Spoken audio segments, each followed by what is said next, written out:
Buongiorno a tutti, autorità, cittadini, autori ed amici del Mulino e benvenuti a questa 34esima edizione delle Letture del Mulino, un appuntamento ormai consueto.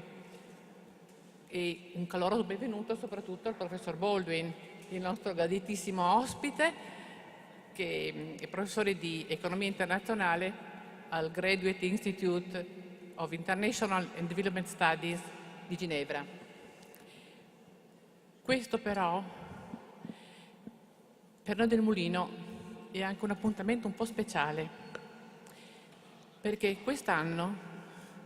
quest'autunno, cade il 10° anniversario della scomparsa di Giovanni Evangelisti, il nostro indimenticato e indimenticabile direttore editoriale, nonché amministratore delegato della casa editrice, alla cui sapiente e carismatica guida è rimasto per più di 40 anni.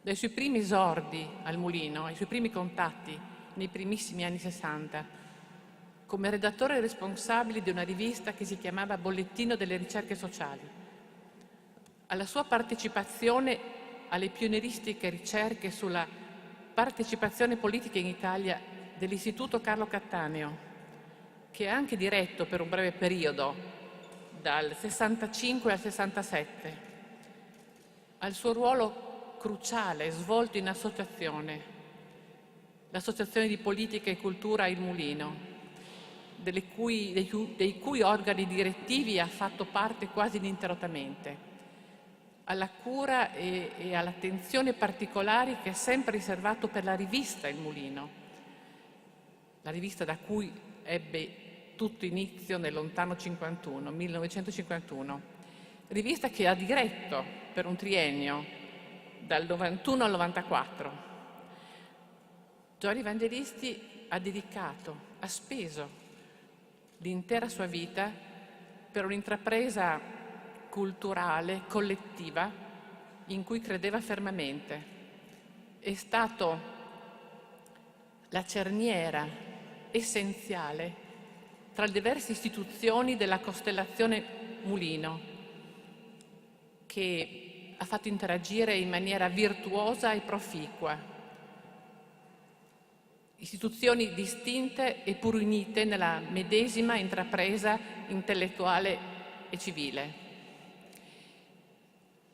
La sua innata ritrosia ad apparire, la sua radicata avversione per ogni forma di celebrazione mi inducono a non dire molto di più. E i familiari presenti e tutti quelli che l'hanno conosciuto e che hanno avuto il privilegio di lavorare assieme a lui mi perdoneranno se sono stata avara di parole ma non di cuore. Noi tutti quanti sappiamo che Giovanni Evangelisti è stato uno dei più grandi imprenditori culturali dell'ultimo mezzo secolo di storia dell'editoria italiana. E per questo a noi del Mulino piace ricordarlo con un'iniziativa che forse non gli sarebbe dispiaciuta, oltre che con il nostro affetto, il nostro mai sopito rimpianto e il nostro rinnovato impegno giorno per giorno nei confronti della grande eredità che ci ha lasciato.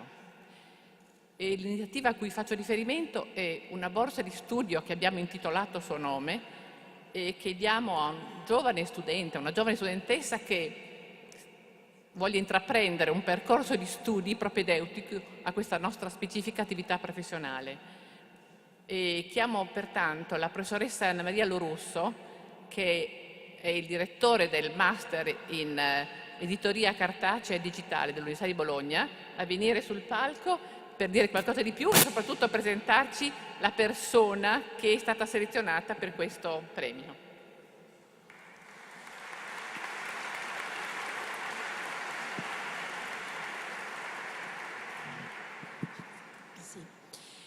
Buongiorno a tutti e grazie mille, grazie al Mulino, grazie alla famiglia di Giovanni Evangelisti che ha appoggiato questa iniziativa Io sono felicissima e orgogliosa di poter unire il destino del Master in Editoria al destino, le iniziative e i valori del Mulino. Il Master in Editoria è un percorso di formazione lungo, perché è un percorso biennale, l'unico in Italia che dura così tanto, che è stato voluto più di 10 anni fa ormai da Umberto Eco ed è stato da lui diretto per molti anni. Poi c'era stata una pausa, avevamo deciso con lui, appunto in realtà nell'ultimo anno della sua vita, di farlo riprendere. Poi sappiamo che lui ci ha lasciato, ma è stato per me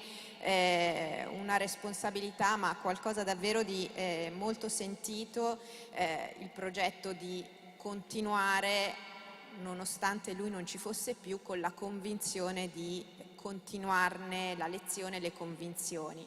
Questo master appunto è un master che vuole riconoscere tutto il valore e la complessità del lavoro editoriale, formando per 2 anni 20 ragazzi che vengono selezionati attraverso una prova piuttosto dura e complessa. Quindi quando abbiamo iniziato a sentirci con i responsabili del Mulino per questa iniziativa, ovviamente io non potevo che esserne molto contenta, ripeto, ed orgogliosa, e naturalmente abbiamo pensato di riservare questa borsa del Mulino al primo classificato che avesse superato al meglio la selezione.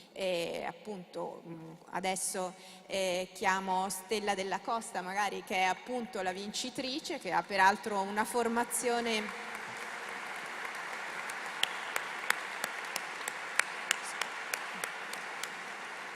storico-antropologica che credo bene si incroci con gli interessi e il profilo del Mulino, e vi ringrazio ancora per la generosità.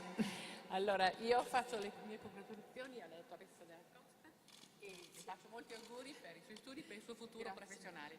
Le consegno una busta del Mulino a testimonianza della vostra di studio del Mulino e di Giovani Evangelisti. Grazie di cuore a tutti, farò onore a questa meravigliosa opportunità, vi ringrazio ancora.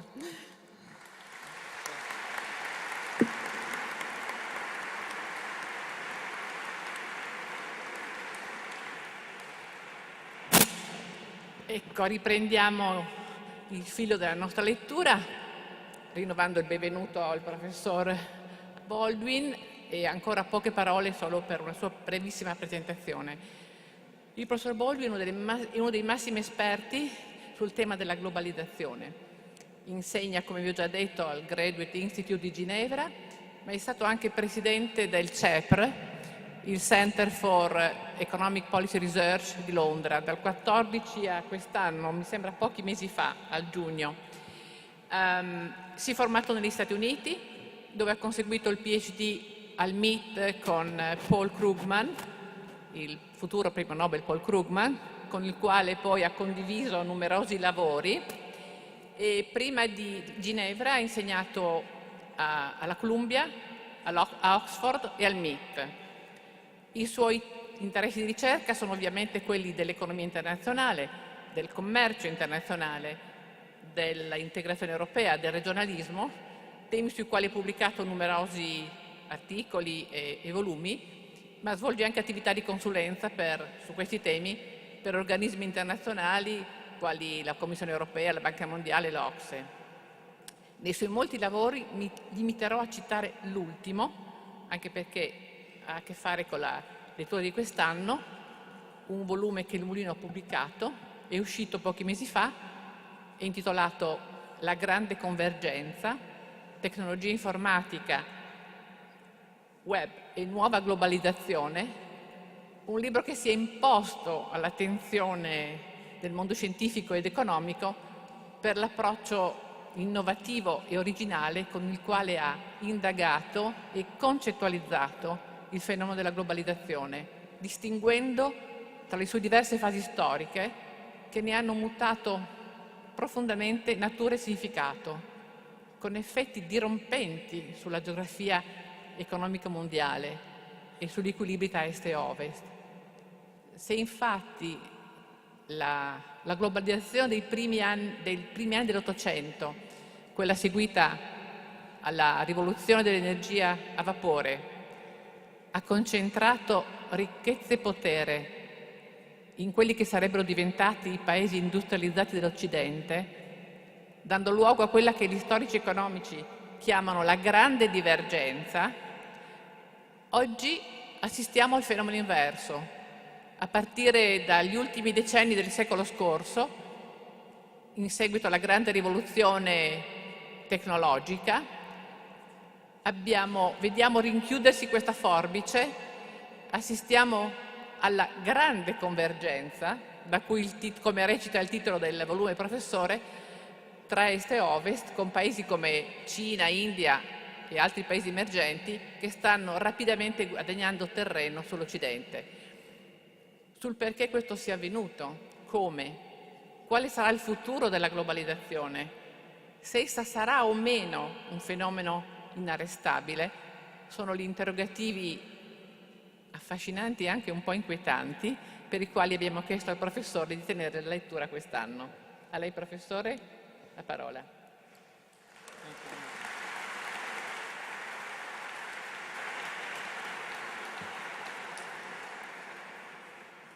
Well, thank you for those kind words.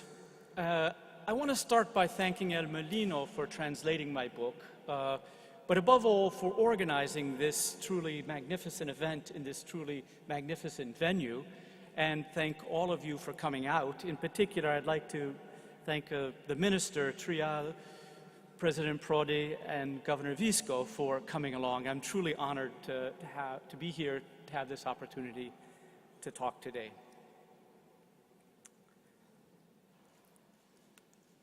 Do me a favor. Close your eyes and imagine what globalization is. No, really. Close your eyes and bring up into your mind a photograph or a sound of globalization. How many of you saw something like this? How many saw a boat or cargo or ship? Not so many. How many of you saw something like poor peasants in Africa being crushed under the boot of a multinational? Anybody see that? How many of you saw globalization as a bad thing? How many? How many of you saw globalization as a good thing? There we go. Whatever you saw, whatever image you had in your head, today, I'd like to change the picture of globalization in your mind. More than that, I want to raise your level of anxiety a little bit, but also your level of excitement a little bit. You see, I think future globalization will be very different than the globalization we know today and the globalization we've known in the past. Globalization always brings more opportunities to a nation's most competitive citizens, but more competition to its least competitive citizens. And that's why you should be both a little more anxious and a little more excited about future globalization. You see, I think future globalization will be very different. It will be about things that we do, not just things that we make. We will have to prepare ourselves, our families, and our nation for this new globalization. Future globalization is coming incredibly fast and in ways few expect. Preparing for the future globalization will require a different way of thinking about globalization. For a very simple reason. As I said, future globalization will be about things that we do, not just things that we make. Now that sounds pretty abstract now, But over the next 30 minutes, we'll take a journey down a path of logic and facts, and at the end of that journey, I hope that sentence makes perfect sense. And I hope it helps you understand why you should be both a little more excited and a little more nervous about globalization, and perhaps how you and your family should prepare for it. So let's get started, shall we? Globalization is really rather simple. Arbitrage drives globalization. But what is arbitrage? Arbitrage is one of those words that most people approximately know what it means, but not fully. So let me explain by what I mean by arbitrage in this context by talking about something other than globalization just for a moment. When you go to Germany, you try the beer because German beer is rather good. When you go to Italy, you try the wine because the wine is rather good. The point is that countries are especially good at making some things and less good at making other things. Globalization is driven by companies exploiting these differences, arbitraging these differences. They make things in countries that are especially good at them, and they sell them elsewhere. A critical aspect of this selling elsewhere is that it concerns mostly trade in physical goods because it's easier to ship the things that we make across borders. It's much harder to ship across borders the things that we do, what we economists call services. But ask yourself, why is that? Why is it easier to ship goods than services across borders? The answer lies in the reality of services. For many services, the service provider and the service buyer have to be in the same room at the same time. And the technical difficulty of getting a service buyer from one country in the room with a service supplier of another country is why globalization up to now has been mostly about the things that we do, not the things that we make. But here's the thing. Digital technology is changing that reality. Digital technology is making it easier for people sitting in one country to do things in offices in another country. That simple fact will revolutionize globalization. Now, I'm going to say this about 3 or 4 more times, but the point is, globalization is coming to the service sector, where it has not been before. And people aren't ready for it. And by that, I mean you and your family, almost all of whom work in the service sector, are not ready for it. But before I look at how digital technology will make this possible, let's look at the economic facts that will make it profitable. Bear with me for a moment. Imagine we lived in a Star Trek world where workers could teleport from one country to another costlessly. The economic question is, would there be an incentive for them to do so? The answer is yes, given the absolutely enormous salary differences that exist across countries. A US accountant, for example, makes 5 times as much as a Polish accountant. In a Star Trek world, the Polish accountant would teleport into New York City accounting offices in the morning, work all day, and teleport back to Warsaw in the evening. In doing so, he would earn a much better salary. And the New York accounting firm would save a whole lot of money.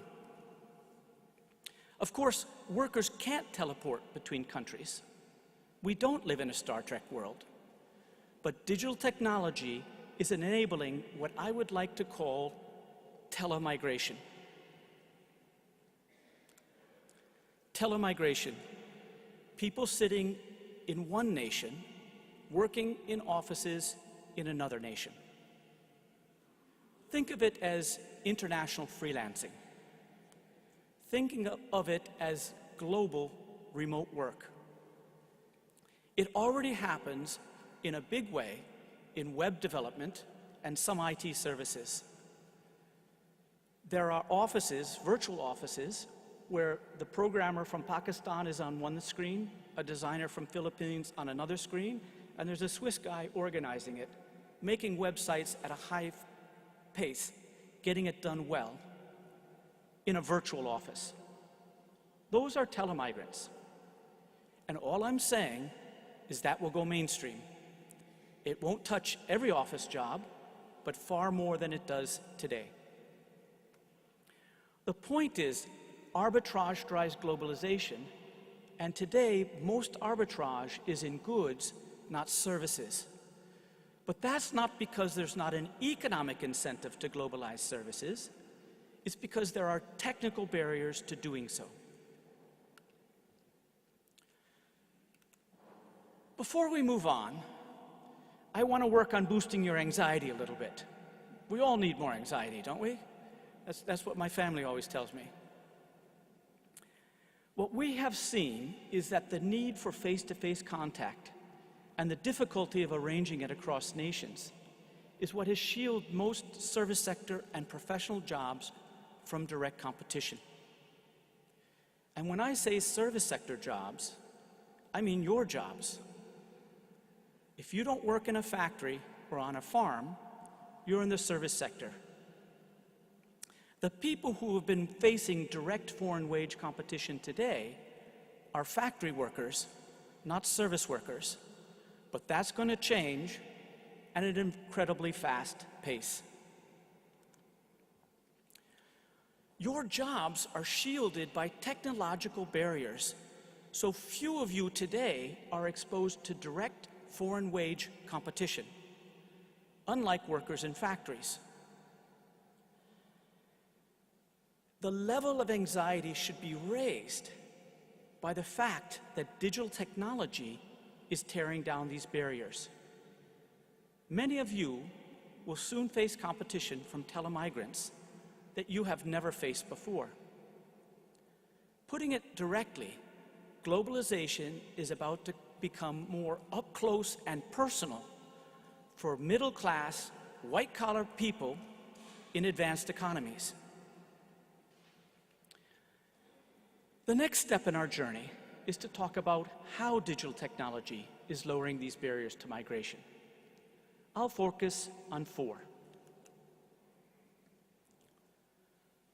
The first is domestic telecommuting. Many people have switched to telecommuting, working from home for, say, 1 day per week. How many of you have worked from home or on the road in the past month? There you go. Quite a few. The key point here is that our companies are reorganizing things to make remote work easier. And in doing so, they are opening the door to telemigration. They are investing in software, telecommunication hardware, and rearranging workflows so that remote workers can slot in more easily. Having arranged things to make telecommuting possible, companies will find it profitable to increasingly use foreign freelancers, at least for some tasks. In other words, it does not take a lot of imagination to think that telecommuting, which happens mostly domestic now, will go global as digital technology gets better. Of course, using remote foreign talent won't be quite as good as using in-person domestic talent, but it will be a whole lot cheaper. So what do you think is going to happen? What do you think your companies will do? The second factor is online freelancing platforms. These are like eBay, but for services, not goods. eBay made it easy to buy and sell goods online. It made it easy for buyers to find sellers. It made it easier for the buyers to pay the sellers, and it made it easy to underpin the entire transaction with insurance. These sites, like Upwork, are doing that for services. The largest one, Upwork, is amazing. You should check it out if you haven't already. Millions of freelancers from over 100 countries are registered with Upwork, and last year they processed over $1 billion of freelancing revenue.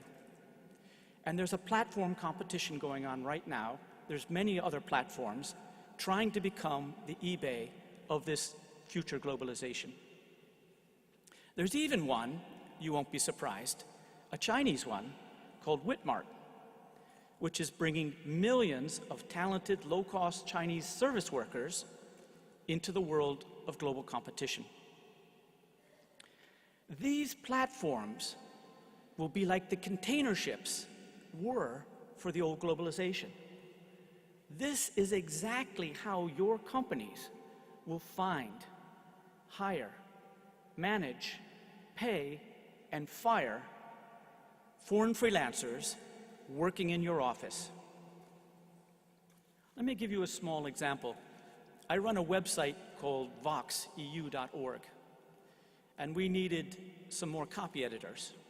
So I went, before they were all hired in London, so I went on free work and found one, an amazing woman who sits in Bangkok, who was willing to work for about 30% less than the British journalists. So I simply put a credit card on there. She works for us. How do I know she's working for us? I can take screenshots of her computer while she's working for us. She puts down the hours, and when she's done, the credit card is billed directly. And best of all, when I'm done, there's a little button, terminate contract. It's as easy as that. So we found her, we manage her, we pay her, and we can fire her when we need to move on with a click of a button. The third is machine translation. This is amazing. If you have not tried it in the last 6 months, you have to try it. There was an absolute revolution in machine translation in 2017. It came because the United Nations put online tens of millions of sentences of hand-translated documents between the 6 major European languages. And the Canadian Parliament put hand-translated sentences for French and English. And the European Parliament put millions of sentences in the European language, and the Commission has done the same. This existence of a big data set plus a processing power has made translation way better than it was before. It's available for free right now on your smartphone, your laptop, and your tablet. You can use it with Skype. There's an option called Skype Translator, where you speak English and they hear you speaking Spanish. And they speak Spanish, you hear them speaking English. Free, instant. On YouTube, you can translate foreign language videos with auto caption. With Outlook, email, you can write the email in whatever language, right-click, and translate it into whatever language. Now, of course, it's not perfect, but we do a lot of business without perfect English. You only have to be good enough. In fact, I used it to translate these slides last week. And as you can see, although it's not perfect, it's not as good as our excellent interpreter in the booth back there, but it's free and it's instant. And for business, it's probably pretty good. Now just think about how revolutionary that is. Think how important language barriers have been to globalization up till now. Hundreds of millions of talented low-cost freelancers are this year or next year or the year after that joining the global service workforce. Millions of Chinese graduates who are highly talented but can't speak English were excluded from this world. Now they're not. Southern Italians will be speaking good enough English pretty soon. And some of them will be able to do at least part of your job for less. But on the other hand, those of you who are globally competitive will be able to sell your services abroad in a way you never did before.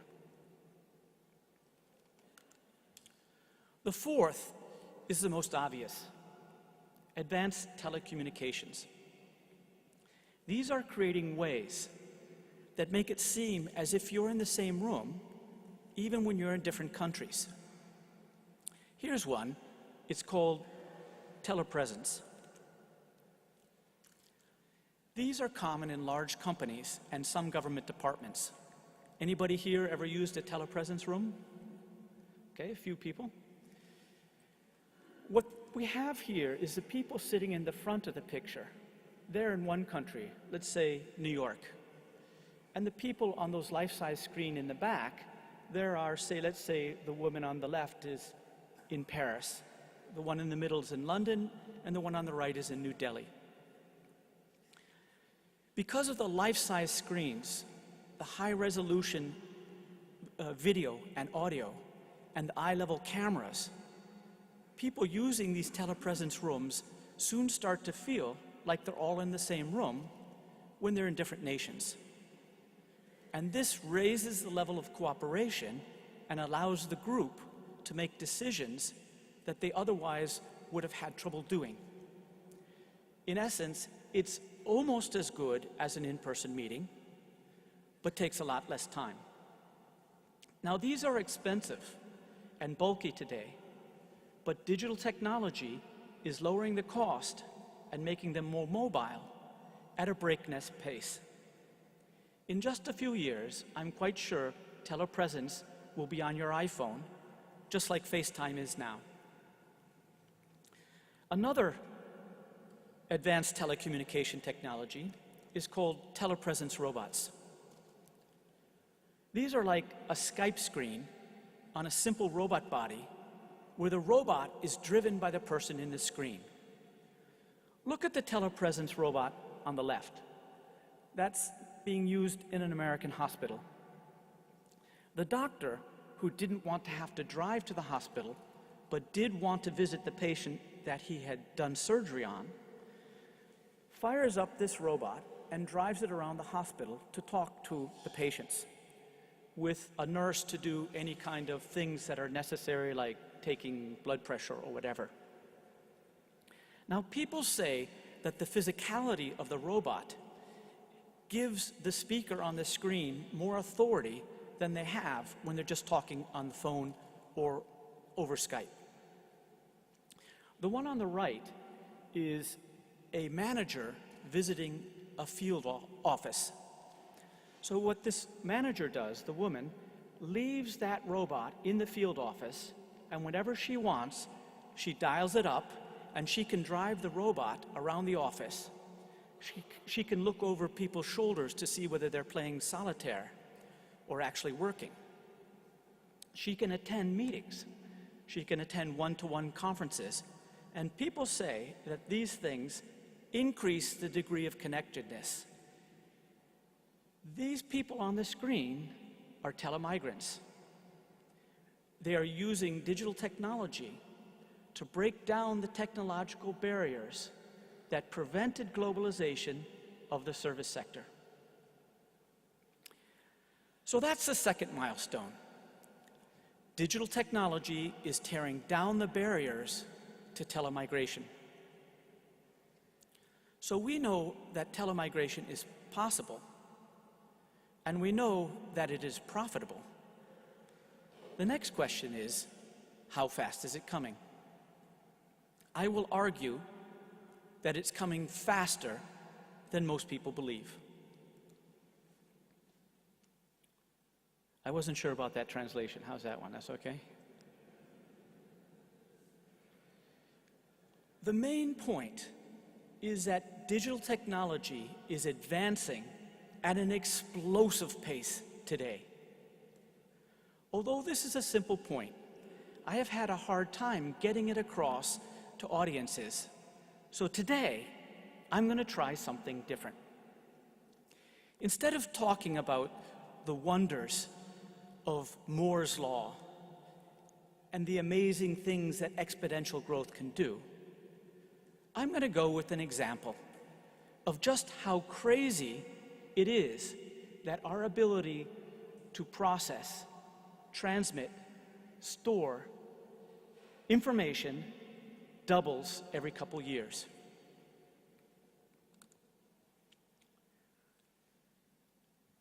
This is an iPhone 6S. Actually, it's not, because I forgot it at home.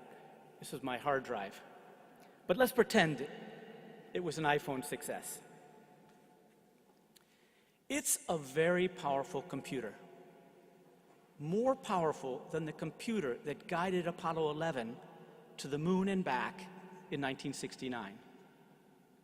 But how much more powerful would you think? Stop me when I get there. 10 times more powerful?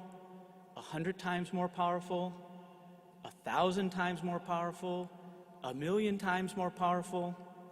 The answer is, it's 120 million times more powerful than the computer that sent Apollo 11. That's amazing. But it gets more amazing.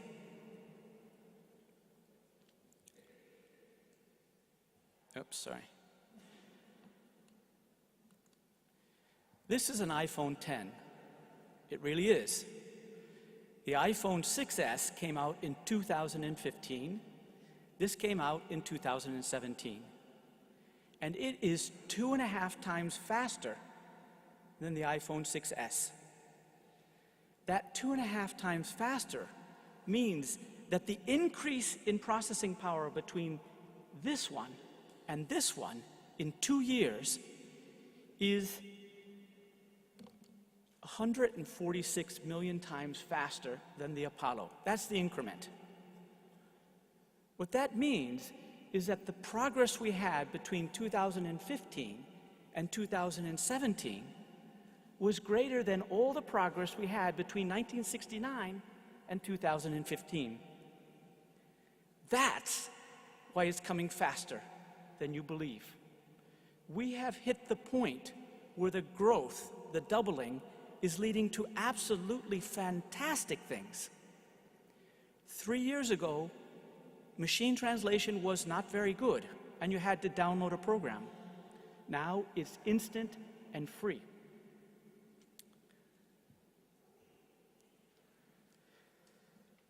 I give talks on this all over the world, and that key point, I find, is difficult to get across.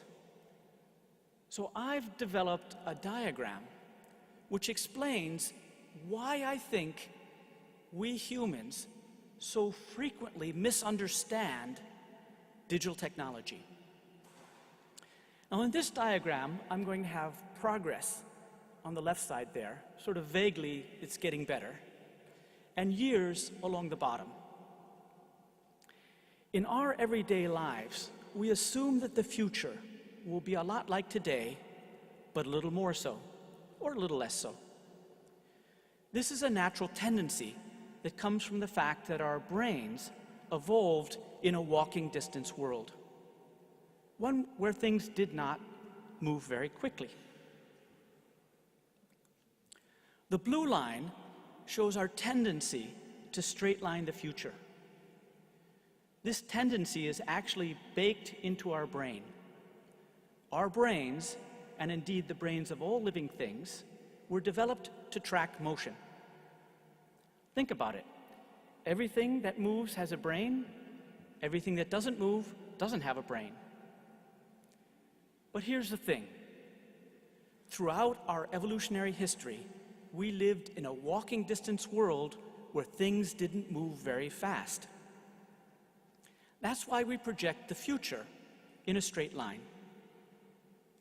The problem is, digital technology does not change that way. Digital technology follows an exponential curve, like this red hockey stick-shaped curve that I've just added to the diagram. Now, the key point is that the technology progresses slowly at first, since it's growing on a very, very small base. For years, people think technology is going to be wonderful because they're using the blue line, but it disappoints because it's advancing according to the red line. We landed on the moon, and the next day, people were talking about colonizing Mars. But since you double progress every couple years, things eventually get out of control. As I said with the example of the iPhone. At some point, this curve turns up and the increases get gigantic. Now here comes the fun part. When the two ways of thinking about the future cross paths, we get what I like to call the holy cow moment. Momento holy cow. Couldn't think of anything better than that. It's the wow moment. Before the holy cow moment, people like me sound alarmist. Beyond the holy cow moment, people are saying, holy cow, what just happened? Why didn't we see it coming? People just can't comprehend why things are changing so fast now when they hadn't been changing so fast in the past. Many call this digital disruption, but I think holy cow moment is perhaps a more memorable way of phrasing it. Think about the old Aesop's tale of the boy who cried wolf. You all know that tale, surely. The boy cries wolf. When there's no wolf, the villagers get tired of coming out. But remember how that story ends. That story ends with the wolf coming and eating all the sheep because the villagers did not prepare. They heard people say, wolf, wolf, with no wolf, and they assumed that no wolf would ever come.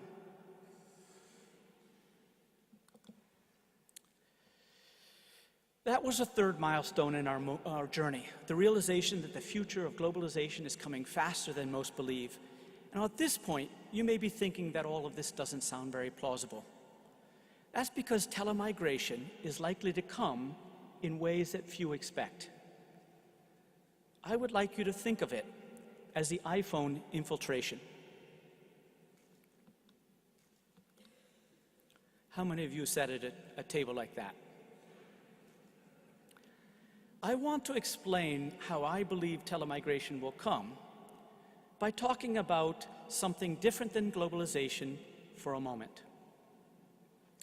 Just 7 years ago, the iPhone was a fantastic music player, embedded in a mediocre cell phone with a short battery life and a bad camera and a web browser that wasn't much good because wireless was hard to find.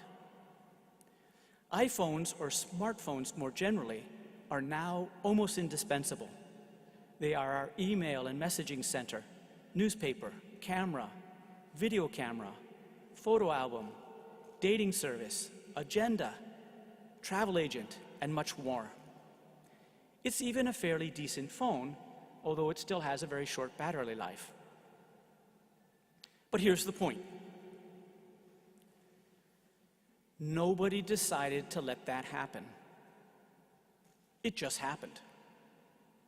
There was no plan, no thinking it through, no government study, but after just a few years, we found ourselves saying, how could we live without them? That's how telemigration will enter our lives. Your company will first start with some task, and then another task. It will be convenient. It will save money. There will be no plan. Nobody will have thought it through. But after just a few years, your companies will be saying, how did we ever get along without them? Which of course means they're getting along without you. So, the point is, we think about globalization's impact based on how it had worked in the last couple decades. In the last couple decades, when globalization was about goods, you could tell when it was happening. A factory shut down. The headline said hundreds of people were fired. That's not how this is going to happen. They're not going to shut an entire office building and fire everybody. It will be much more subtle, much more imperceived. So that's the fourth milestone in our journey. Globalization is coming in ways that few expect. The next big question is, how should we prepare for the future world of work? The first and most fundamental rule for thriving in the face of telemigration, the future of globalization, is to remember that the old rules don't work. The old rules were developed to help people adjust to competition from industrial robots at home and China abroad. The rules worked because globalization was mostly about things that we made, not things that we do. Globalization concerned factory workers a great deal, but office workers much less. The most important, the most prominent of the old rules was simple. Get more skills, get more education, training, and experience. This formed the backbone of many national strategies and the thinking of middle-class families hoping to help their children thrive. The old rule did make sense before. It was the right way to seize the opportunities thrown up by globalization and automation, since good jobs were in high-end services. It was also the secret for getting out of the path of competition from China abroad and robots at home. Service sector jobs could not be automated because computers couldn't really think, and they weren't subject to foreign competition because globalization couldn't get through the technical barriers. More education made it likely that you would be working in a service sector job that was shielded from globalization by technical barriers. This won't work anymore, since the service sector is squarely in the path of future globalization. The get more skills advice is far too blunt. We need to be much more nuanced on the competition that's appearing. In my view, there are 3 rules for thriving in the world of the future of work. The first one is seek jobs that don't compete directly with artificial intelligence. Specifically, look for jobs that involve lots of tasks where artificial intelligence cannot automate. Artificial intelligence is very good at some things, but only some things. There's an excellent McKinsey Global Institute report going through the capacities of AI and linking them up with workplace capacities. Specifically, to be competitive with humans, AI needs very large data sets where the question is clear and the outcome is clear. This limits the things that artificial intelligence can beat humans at. As you all know, many things in the work life involve things where the issues are not clear, and the outcomes are not clear either. There will therefore not be a big data set that the geniuses at Google and Amazon and Facebook can train machine learning algorithms on. Build skills in the sorts of things that AI can't do. Those will tend to be very human things. Second, seek to build up skills that allow you to avoid direct competition with telemigrants. That means seeking jobs which require real face-to-face interaction with people or things. Jobs where being there electronically is not good enough. These tasks tend to be where the human touch is most important. Things like managing teams, some forms of education, much of healthcare, or jobs where the person actually has to be in front of a machine or another person. Third, and most importantly, realize that humanity is an edge, not a handicap, in the competition with artificial intelligence and telemigrants. There are things that AI and telemigrants cannot do. You should build up your skills in those things. Focus on getting good at things where being in the same room with other humans is important to getting the job done. Things where human intuition, emotional intelligence, creativity, empathy, ethics, and managing groups of people are important. Of course, it can't be 100% soft skills. We will all have to be technically fluent.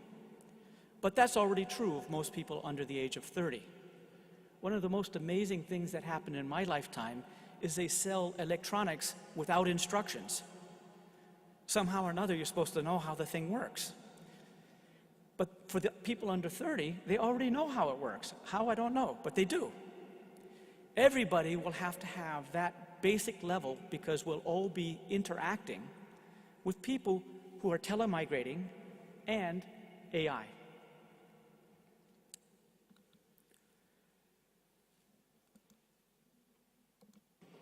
So what is the future of work? We don't know the names of the millions of new jobs that will eventually appear, but we can guess at the sorts of things we'll be doing in these future jobs.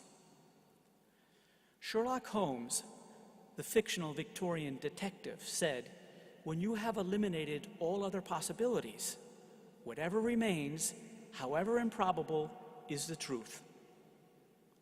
What this means is that we will be doing what telemigrants and robots cannot do.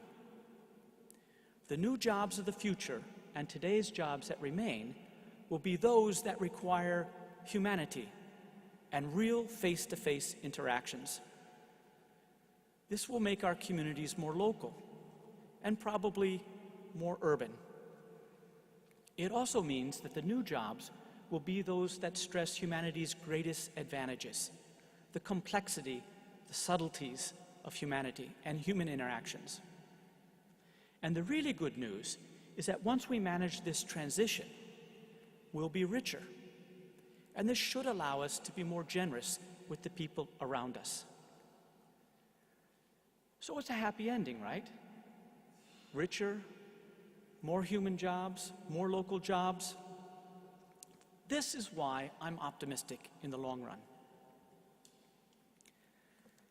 The danger is that it may be difficult to get us from where we are today all the way to this more local, more human, more generous future without some sort of social and political upheaval. The direction of change is not the problem. In my view, it's the speed.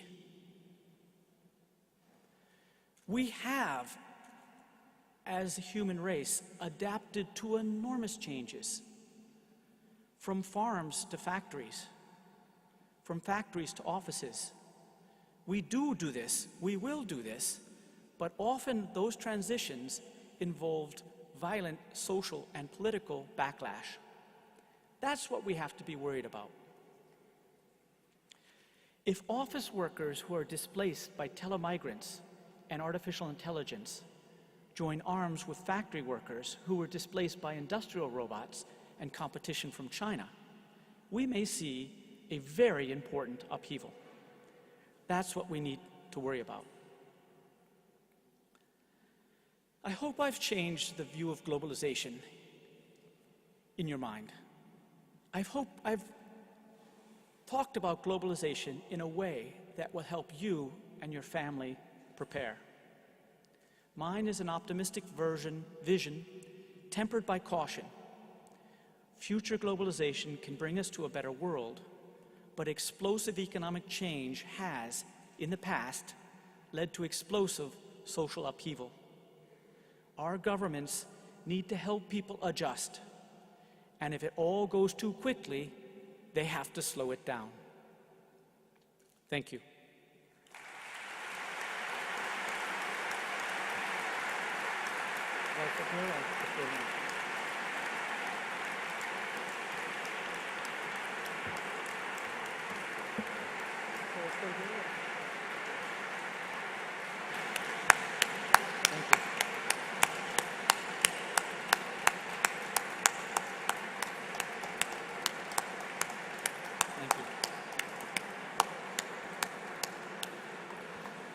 Ringraziamo il professor Baldwin per questo suo sguardo su un futuro molto più vicino di forse quanto noi possiamo immaginare. Grazie infinite, professor Baldwin, e a tutti dico, come sempre, arrivederci al prossimo appuntamento, al prossimo anno.